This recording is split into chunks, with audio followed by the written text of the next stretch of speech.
Good evening to all my colleagues, Dr. Mesake and Dakwindra Keti, and to all the online viewers. Warm greetings from the Garden Island of Fiji. This evening, Madhvi Azim and I bring to you our AL 400 seminar presentation as part of our assessment.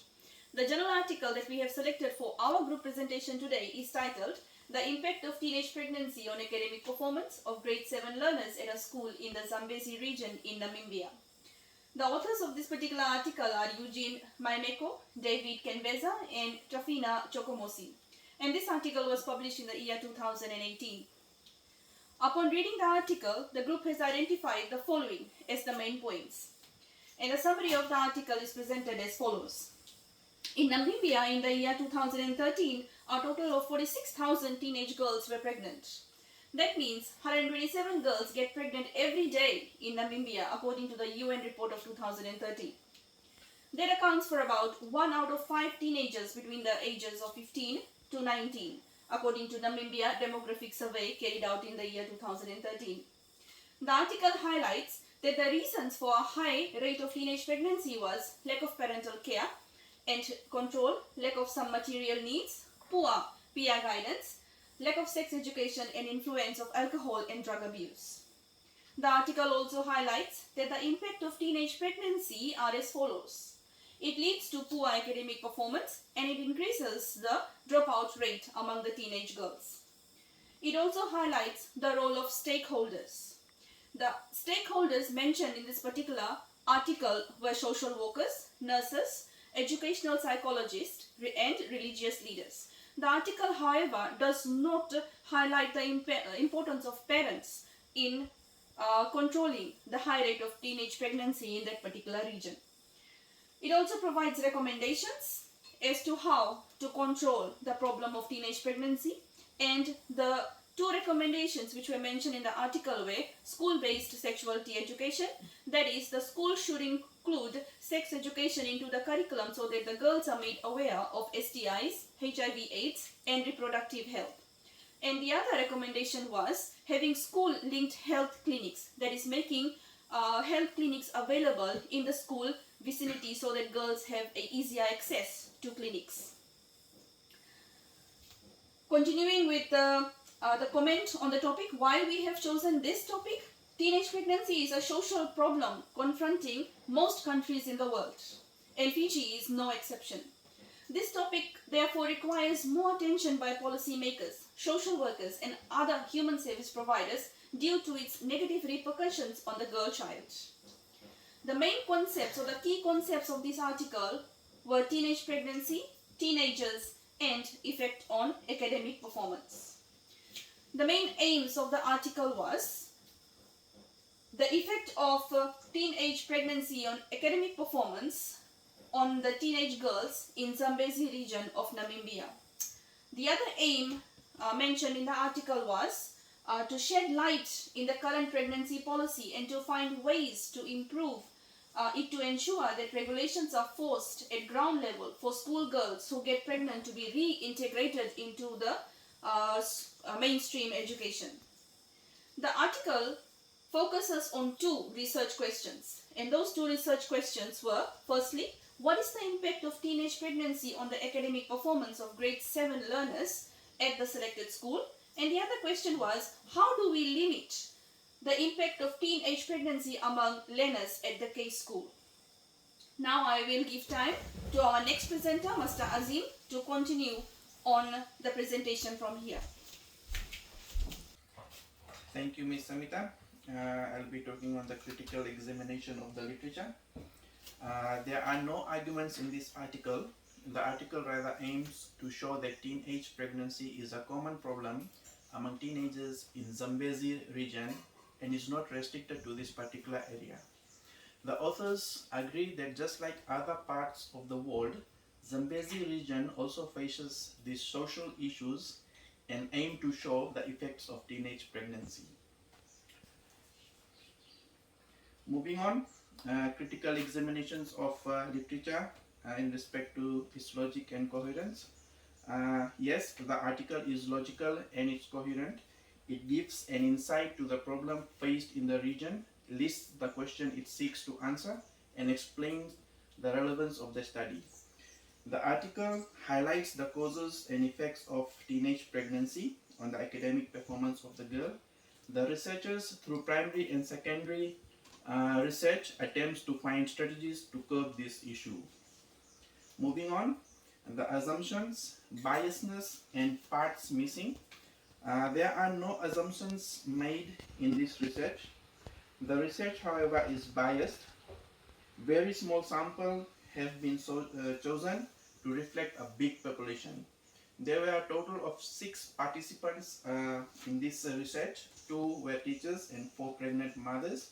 While there are more than 110 schools in Zambezi and 1,723 in Namibia, the researcher could have selected more schools to get sufficient data. The article focuses on schools in the region. No comparison has been made to other schools. Either rural or urban comparison has been made. Some parts missing. Parents of teenage pregnant learners were not involved in the research. As far as academic performance is concerned, parents' involvement is significant. The research does not state any objectives, and there is no argument or hypothesis in this research. Critical examination of methodology. Adequacy. The research methodology was not adequate.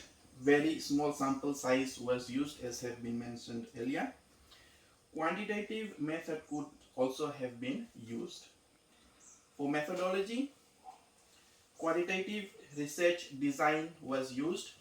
Qualitative research uses a naturalistic approach that seeks to understand phenomena in context-specific setting. This will allow the researchers to collect data in face-to-face situations by interacting with selected persons in their settings. Also, unstructured one-to-one in-depth interview was conducted in a quiet place. The methods, there were 2 methods, primary and secondary. And the primary interviews were conducted, and in the secondary there were journal articles, books, and websites. Moving on, the critical examination of the literature. Do these address the research questions adequately? Yes, the entire research does answer the research questions adequately. It clearly states the impact of teenage pregnancy on academic performance and strategies that can limit this from secondary source. However, the participants in the interview gave very limited information on impact and strategies to limit teenage pregnancy. The pregnant learners did not talk about the impact the pregnancy had on them. They only stated the causes of teenage pregnancy. Again, if parents were involved, then they could have shared their side of the story as well. The pregnant learners basically stated the causes. Now I will call upon Mrs. Singh to continue from here. Thank you. Thank you, Mr. Azim. I will continue the presentation from here. Comment on the bibliography. How current is it? The bibliography ranges from the year 1997 to 2016. The article was published in the year 2018 and there were 20 references altogether in this article. We can say that only 2 references out of the 20 are the most recent ones, that is in the year 2015 and 2016. The good part is that 20 references were used in this article, that is quite adequate. However, there is a need for more current references to be used to add more credibility. Moving on to which authors are cited. 2 out of 3 authors have been cited in other work. That is, Ken Reza has been cited in 14 other work, while Memeko has been cited in 2 other articles. The third author, that is Chokomosi, his work has been not cited in any article. Moving on to are the crucial ones left out. The crucial reference in this article is reference number 3. That is the Namibian 2016, and the crucial one is not left out in the article. However, The reference could have been arranged in alphabetical or numerical order according to the author's surname or year of publication. The good part is that the article is in APA format, but it could have been better if it is arranged in alphabetical or numerical order. Moving on to the conclusion, is the conclusion logical? The conclusion is on point. Answering the research questions. It is short, just a small paragraph, and it talks about the main idea of the research. The main idea of the research is to talk about the effects of teenage pregnancy on academic performance of the learners in a case study, and the conclusion very well speaks on the research question, which is quite good. And the second part of the conclusion says, does the conclusion tie well to the original position stated in the introduction and the research questions? The introduction does not discuss about the main idea in the article. However, the research questions in the article is well defined with the aim of the article. Thus, the conclusion is well tied to the research question.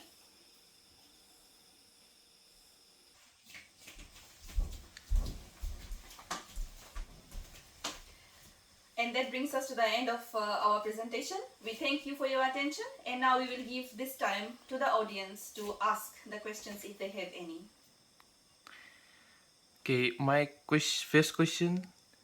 You have mentioned that in your presentation that parents have not been listed as one of the stakeholders to curb the problem of teenage pregnancy. Why do you think they should be included? Thank you very much for that question. Yes, we have mentioned that the article has not highlighted the importance of parents in the lives of these teenage girls. We, however, believe that parents play a very important role in the academic life of the children in a normal situation. And when we have issues of teenage pregnancies, their role is even greater, because parents are the people who are responsible for providing emotional support and counseling to the children. As children spend a lot of time at home with their parents, and parents take the major decisions in the lives of their children. And parents will also be the ones who will be providing emotional support. And in case of teenage pregnancies, mostly it is the parents who will be looking after the babies of the teenage girls. So in this case, the role of parents is very important, because they will be the ones providing counseling to their girls, and not necessarily girls. The boys will also have to be provided counseling, so that we can include the views of these parents and curb the problem of teenage pregnancy. Thank you. Okay, as a teacher, have you come across any case of teenage pregnancy where the student has been returned to school after giving birth? Okay, thank you. I think I'll answer that question. Yes, in the last 12 years as a teacher, I have come across a few cases, but there is one in particular which I would like to mention. It happened last year. There was a girl who was in year 12, and in term 2 we found out that she is pregnant. She was about 5 months pregnant. So she had to leave the school and go back to the village. She did not attend the school for whole of term 3, and however she was given the opportunity to come and sit for the FY12 CE examination, and it was quite surprising that she was the student who scored the highest out of all the students who sat for the exam. So yes, I have come, that's one very important case for me, and I will use that as an example to encourage all those students who may have been in similar situation not to give up because of teenage pregnancy, and whenever possible they should go back and continue with their education. Thank you. You have mentioned in your presentation that a very small sample was used for the research. Why do you feel that a larger sample size should be used? Thank you for your question. I will answer that. Sample size play a very important part in any research article, and we can see that in this particular article only 6 samples were used, and to add more credibility to any research we need better and bigger samples to be used. So therefore I must recommend that bigger sample size to be used, so that it will lead to more credibility to any article, and we can lead to better conclusions and better recommendations as well. Thank you. Any other question? No, thank you. Okay, that's all from this group. Please stay safe.